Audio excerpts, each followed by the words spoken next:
Hello everyone, welcome back to our channel AS Nursing Vibes. आज हम लोग पढ़ने जा रहे हैं सेल इंजरी क्या होता है।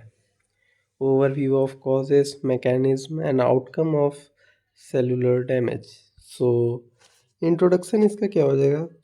सेल इंजरी जो होता है वो कब होता है आपके, जब आपको बाहर किसी बाहरी चीज़ से स्ट्रेस या तो कोई हार्मफुल स्टिमुलाई जो कि आपके जो सेल का फंक्शन होता है उसको इम्पेयर करता है, उसको डिस्टर्ब करता है। ये सेल इंजरी होता है। इट फ्रेम की distance between irreversible and reversible injury and highlight necrosis and gangrene pattern. हम लोग आज जानेंगे कि सेल इंजरी में रिवर्सिबल, इरिवर्सिबल, गैंग्रीन और नेक्रोसिस क्या होता है। सेल इंजरी मेनली क्या होता है। सेल इंजरी में जैसे कि आपको बाहर किसी सब्सटेंस से एक्सीडेंट या तो कुछ भी हो गया तो उस पर्टिकुलर एरिया में सेल डैमेज हो जाएगा। उसको सेल इंजरी कहेंगे। टॉपिक 1 आपका जो आएगा वो इटियोलॉजी आएगा। इटियोलॉजी क्या है। Major cause include hypoxia, physical agent, chemical, drug, infection, immune reaction, genetic defect and nutritional imbalance. इसमें जो आपके कॉजेस आएंगे, इटियोलॉजी कॉजेस। हाइपोक्सिया हो जाएगा, फिजिकल एजेंट हो जाएगा, केमिकल ड्रग हो जाएगा, इन्फेक्शन हो जाएगा, इम्यून रिएक्शन हो जाएगा, जेनेटिक डिफेक्ट हो जाएगा, न्यूट्रिशनल इम्बैलेंस हो जाएगा। हाइपोक्सिया में क्या आएगा, जब आपको मतलब कि प्रॉपर ऑक्सीजन सप्लाई नहीं मिलेगी तो उसकी वजह से जो सेल डैमेज होगा उसको कहेंगे। फिजिकल एजेंट किसी बाहरी चीज़ की वजह से, कोई भी फिजिकल एजेंट। केमिकल और ड्रग जैसे एसिड हो गया, ये सब की वजह से। इन्फेक्शन, कोई भी इन्फेक्शन हो गया आपको उसकी वजह से। इम्यून रिएक्शन, जो ऑटो इम्यून डिसऑर्डर है वो सब डिस्ट्रक्ट करते हैं वो चीज़। जेनेटिक डिफेक्ट, जो आपके जीन में हो ऑलरेडी पहले से। न्यूट्रिशन इम्बैलेंस, कोई भी मतलब कि प्रॉपर डिफिशियंसी की वजह से भी, किसी भी डिफिशियंसी की वजह से जो सेल डैमेज होगा वो चीज़।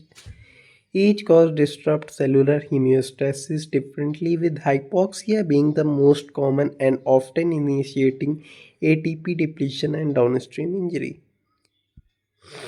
आपका पैथोजेनेसिस जो आएगा वो core mechanism, ATP depletion, mitochondrial damage, calcium imbalance, free radical formation, membrane and DNA damage.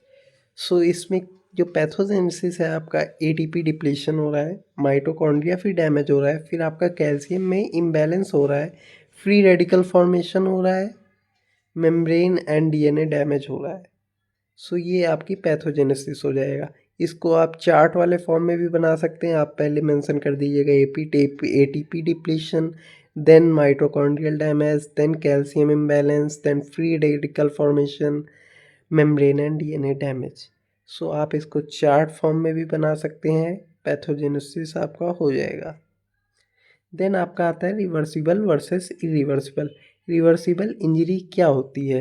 Reversible injury वो होती है जिसमें हल्का सा स्ट्रेस या तो जो कि कॉज करता है रिकवर, मतलब सेल वापस रिकवर हो जाती है। सेल का फंक्शन लॉस तो होता है बट पर्टिकुलर थोड़े टाइम के लिए लॉस होता है।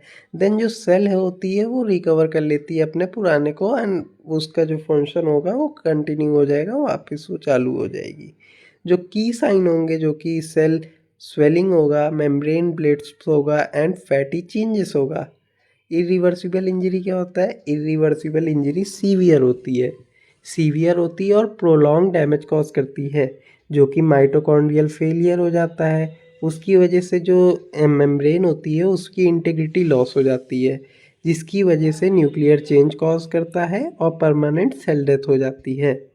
देन आपका आता है topic 2, type of necrosis. Necrosis क्या होता है। नेक्रोसिस एक पैटर्न है जो कि कॉज करता है टिश्यू रिस्पॉन्स को। Coagulative, ischaemia in solid organ, liquefactive, caseous, fat and fibrinoid. आप इसका एग्जांपल से याद कर लीजिए। लिक्विफैक्टिव, ब्रेन और एब्सेसिस, मतलब जो फ्लूइड टाइप बिल्डअप हो जाता है उसकी वजह से।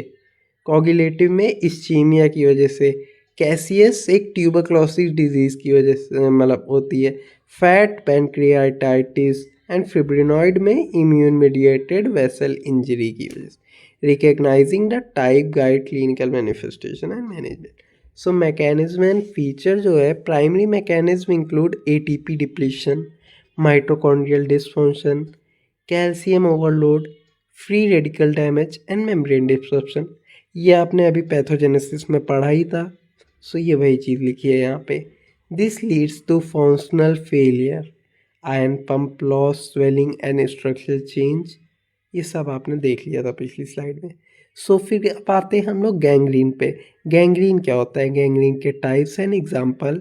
Gangrene is extensive tissue necrosis for ischaemia, often complicated by infection type dry and wet and gas।